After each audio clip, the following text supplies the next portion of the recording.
Hello everyone and welcome to my YouTube channel. Today we are going to discuss about how to turn off stolen device protection on your iPhone iOS 26.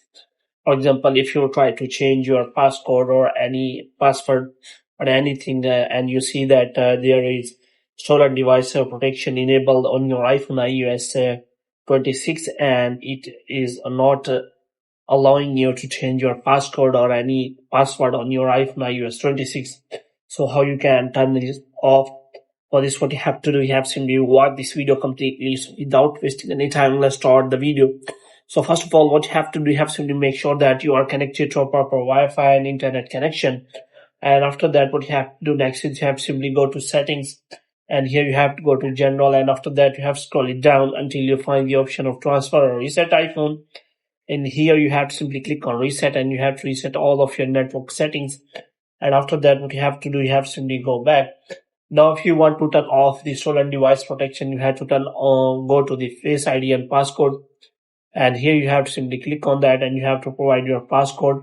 And after providing the passcode, what you have to do, you have to simply look for the stolen device protection here. And here you have to make sure that you have turned off this toggle. As you click on this toggle, it will ask for your Face ID and it is turned off. But if you want to turn on your stolen device protection, then there is option available. The first option is as that you can simply require a security delay.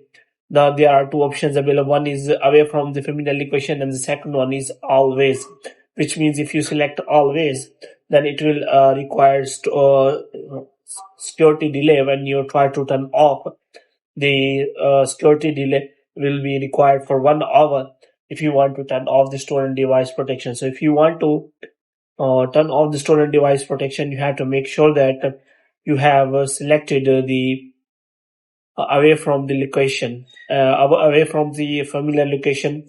Then it will not ask for the security delay. So you have to make sure about that if you want to turn off the stolen device protection on your iPhone iOS 26. So hope you have liked this video. If you get more videos like these, you can subscribe our channel.